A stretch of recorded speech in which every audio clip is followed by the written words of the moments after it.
Bom dia, meus irmãos e minhas irmãs. Vamos começar agora o programa Palavras de Vida da Arquidiocese do Rio de Janeiro. Um programa de entretenimento religioso de nossa arquidiocese que entra agora na sua casa. Olá, bom dia, Padre Arnaldo, e um bom dia a você que nos assiste em mais uma manhã de domingo aqui no programa oficial da Arquidiocese do Rio de Janeiro, na TV Brasil, o Palavras de Vida. E você que nos acompanha já sabe, antes de começar, eu te convido a ficar por dentro de tudo que acontece aqui no programa e também na Arquidiocese do Rio. Para isso, é muito fácil. Basta fazer a sua inscrição no nosso canal oficial no YouTube. É só acessar youtube.com/Palavras de Vida TV Brasil. Lá você encontra todos os programas que já foram ao ar e algumas reportagens especiais feitas pela nossa equipe. Segue a gente, ative o sininho e receba todas as nossas atualizações. E agora uma novidade, o Palavras de Vida também está agora no Instagram. Segue a gente no @palavrasdevida.arquirio, que aparece aí no seu vídeo. E fique por dentro de tudo que acontece na produção do programa, nos bastidores e muito mais conteúdo sobre a igreja. Tá esperando o quê? Não perde tempo, segue a gente agora. E agora nós vamos acompanhar a catequese do Papa Francisco diretamente de Roma.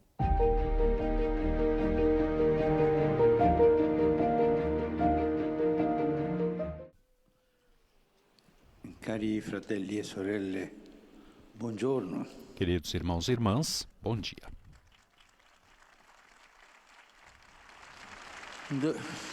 Continuiamo le catechesi sul discernimento dello Spirito. Continuamos a catequese sobre o discernimento, sobre discernir sobre isso que acontece no nosso coração, na nossa alma. E depois de ter considerado alguns aspectos da desolação, escuridão da alma, falamos hoje sobre a consolação, que seria a luz da alma, porque um outro elemento importante para o discernimento, o que não deve se dar por certo, pois pode prestar-se a equívocos. Nós devemos entender o que é a consolação, como procuramos entender bem o que fosse a desolação. O que é consolação espiritual?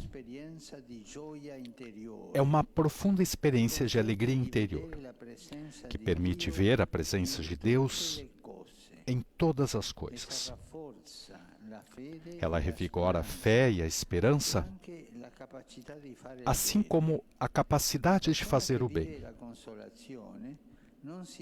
A pessoa que vive a consolação não se rende diante das dificuldades porque experimenta uma paz mais forte do que a provação. Portanto, trata-se de um grande dom para a vida espiritual e para a vida no seu conjunto.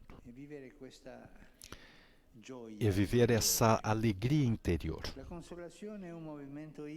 A consolação é um movimento íntimo que toca o fundo de nós próprios. Não é vistosa, mas é suave, delicada, como uma gota d'água sobre uma esponja. A pessoa sente-se abraçada pela presença de Deus de uma maneira sempre respeitosa da própria liberdade. Nunca é algo desafinado, não, que procura forçar a nossa vontade, mas também não é uma euforia passageira. Pelo contrário, como vimos, até a dor, por exemplo, por causa dos próprios pecados, pode tornar-se motivo de consolação. Pensemos na experiência de Santo Agostinho, quando fala com a mãe, Mônica, sobre a beleza da vida eterna, ou na perfeita alegria de São Francisco, de resto associada a situações muito difíceis de suportar. E pensemos em tantos santos e santas que souberam fazer maravilhas, não porque se julgavam hábeis e capazes, mas porque foram conquistados pela docilidade pacificada do amor de Deus, pacificadora do amor de Deus.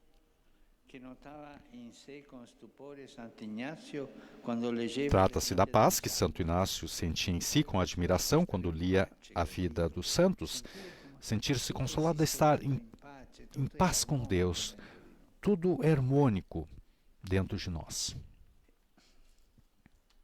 È la pace che prova Edith Stein. Trata-se da paz que experimenta Edith Stein após a conversão. Um ano depois de ter recebido o batismo, ela escreve: assim diz Edith Stein: na medida em que me abandono a esse sentimento, pouco a pouco uma nova vida começa a preencher-me. E sem tensão alguma da minha vontade, a impelir-me rumo a novas realizações. Esse fluxo vital parece brotar de uma atividade e de uma força que não são minhas e que, sem fazer qualquer violência, as minhas, senza fare alla mia alcuna violenza, diventa attiva in me. se tornam ativas em mim. É uma paz, tem uma paz genuína e uma paz que faz brotar bons sentimentos em nós. A consolação refere-se, antes de mais nada, à esperança, propende para o futuro, põe a caminho, permite tomar iniciativas até aquele momento adiadas, ou nem sequer imaginadas, como o batismo para Edith Stein. A consolação é uma paz tal, mas não para ficar ali, permanecer ali sentados, não. É ter a paz para te impelir em relação ao Senhor, te colocar a caminho para fazer coisas boas. É tempo de consolação. Quando nós somos consolados, nos vem o desejo de fazer tanto bem sempre. E pelo contrário, quando vem o momento da desolação, nos vem o desejo de nos fechar em nós mesmos e não fazer nada. A consolação nos impele a ir em frente, a serviço dos outros, da sociedade, das pessoas. A consolação espiritual não é, entre aspas, pilotável. Não posso dizer, agora vem a consolação. Não, não é pilotável. Não é programável ao bel prazer. É uma dádiva do Espírito Santo. Permite uma familiaridade com Deus que parece anular as distâncias. Santa Teresa do Menino Jesus, visitando com 14 anos a Basílica de Santa Cruz de Jerusalém em Roma, procura tocar o prego ali venerado, um daqueles com que Jesus foi crucificado. Teresa sente essa sua ousadia como um transporte de amor e de confidência. E depois escreve: fui verdadeiramente demasiado audaz, mas o Senhor vê o fundo do coração, sabe que a minha intenção era pura. Agi com ele como uma criança que acredita que tudo lhe é permitido e considera os tesouros do Pai como seus. Assim ela escreve. Espontânea. A consolação te leva a levar tudo de forma espontânea. Como se fossem crianças. As crianças são espontâneas e a consolação te leva assim com uma doçura, uma paz muito grande. Uma jovem de 14 anos como essa oferece-nos uma maravilhosa descrição da consolação espiritual.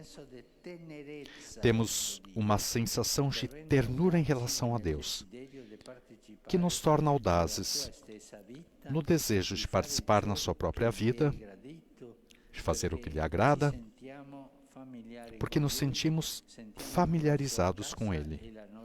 Sentimos que a sua casa é a nossa. Sentimos-nos acolhidos, amados, restabelecidos.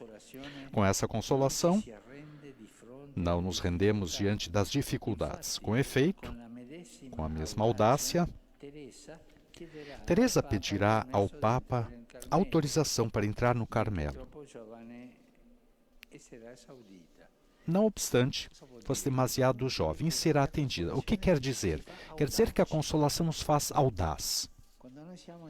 Quando nós estamos em tempo de escuridão, de desolação, não, isso não sou capaz de fazer, não. A gente coloca para baixo a desolação. Tudo escuro, não posso, eu não farei. Pelo contrário, consolação na mesma situação. Não, eu vou em frente. Mas está seguro? Não, eu sinto a força de Deus, eu vou em frente. É assim a consolação te leva, te impele a seguir em frente, a fazer coisas que em tempos de desolação tu não serias capaz nem mesmo de dar o primeiro passo. Isso é o belo da consolação. Mas estejamos atentos. Devemos distinguir bem a consolação que é de Deus da falsa consolação. Na vida espiritual, ocorre algo semelhante ao que acontece nas produções humanas. As originais e tem também as imitações. Se a consolação autêntica for como uma gota sobre uma esponja, será suave e íntima. As suas imitações serão mais barulhentas e vistosas, serão mais um entusiasmo. São fogos de palha, sem consistência, levarão a fechar-se em si mesmas e a não se preocupar com os outros. No final, a falsa consolação, deixa-nos vazios, distantes do centro da nossa existência. Por isso, devemos sentir, quando nos sentimos felizes, em paz, nós somos capazes de fazer qualquer coisa, mas não confundir aquela paz com fogo passageiro. Por um entusiasmo passageiro, hoje tem e depois não tem mais. Por isso é necessário fazer discernimento até quando nos sentimos consolados, pois a falsa consolação pode tornar-se um perigo se a procurarmos como um fim em si mesmo, de modo obsessivo, esquecermos o Senhor. Como diria São Bernardo, procuram-se as consolações de Deus e não se procura o Deus das consolações. Nós devemos buscar o Senhor com a sua presença nos consola, nos faz seguir em frente, e não procurar Deus que nos traz as consolações só por isso. Não, isso não está certo. Não devemos ser interesseiros. Né?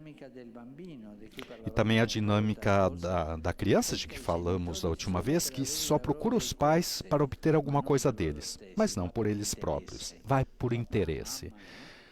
Papai, mamãe, as crianças sabem fazer isso, sabem jogar com isso. E quando a família está dividida, eles têm esse hábito de procurar aqui e ali. Não faz bem isso. Isso não é consolação, é interesse. Também nós corremos o risco de viver a relação com Deus de maneira infantil, de o reduzir a um objeto para o nosso uso e consumo, perdendo o dom mais belo que é Ele próprio. Assim, sigamos em frente em nossa vida e vai entre consolação de Deus e dissolução do pecado do mundo, mas sabendo distinguir quando é uma consolação de Deus que te dá paz até o fundo da alma, ou quando é um entusiasmo passageiro, que não é mau, mas não é a consolação de Deus. Obrigado.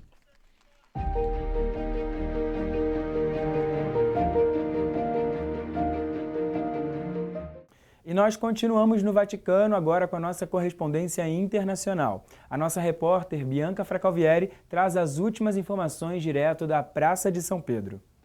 Olá, Vinícius. O Natal está às portas, pois neste domingo começamos o Advento. E não só.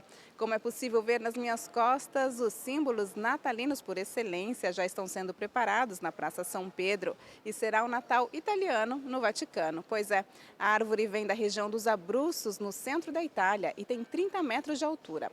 Já o presépio vem de Sutrio, na província de Udine, um dos borgos medievais mais característicos da região de Friuli e Venezia Giulia, no norte do país. É inteiramente feito de madeira com os personagens em tamanho real. Mas atenção, seja a árvore, seja o presépio, respeitam o meio ambiente. A árvore provém de uma atividade de cultivo e não de zonas naturais. Para o corte, foi escolhido um abeto que representava um perigo à população. Já a madeira para o presépio vem da poda, de modo que nenhuma árvore foi cortada. A inauguração, anota aí, será no dia 3 de dezembro. Mas com qual espírito devemos viver o advento aqui no Vaticano? Quem nos responde é o salesiano Padre Pedro André. Durante o ano litúrgico, a Igreja nos presenteia com tempos fortes, como o tempo que estamos para iniciar, que é o tempo do Advento. O tempo do Advento não é apenas um tempo de preparação para a celebração do Natal, a primeira vinda de Jesus, a sua encarnação, mas é tempo também de nos prepararmos para a vinda definitiva de Jesus. Assim também, aqui no Vaticano, o Papa, os cardeais, os bispos, a Cúria Romana se preparam neste tempo, fazendo uma revisão de suas próprias vidas, levando em consideração que as realidades últimas são iguais para todos nós. Por isso, que nesse tempo do Advento nós possamos dizer juntos: vem, Senhor Jesus. Jesus é a nossa esperança. Se perdermos a salvação, perdemos tudo. Peçamos ao Senhor que veio e que vem, que nos ajude a nos prepararmos bem para esta sua segunda vinda, a nos prepararmos bem para vivenciar esse tempo do Natal, juntamente com o Papa, com os bispos, com o nosso pároco e com toda a nossa comunidade. Do Vaticano, Bianca Fracalvieri para o programa Palavras de Vida. Obrigado, Bianca. Na semana que vem a gente volta com novas informações diretamente de Roma. E no próximo bloco você confere as últimas notícias da CNBB diretamente de Brasília no boletim Igreja no Brasil. A gente volta já já, não saia daí.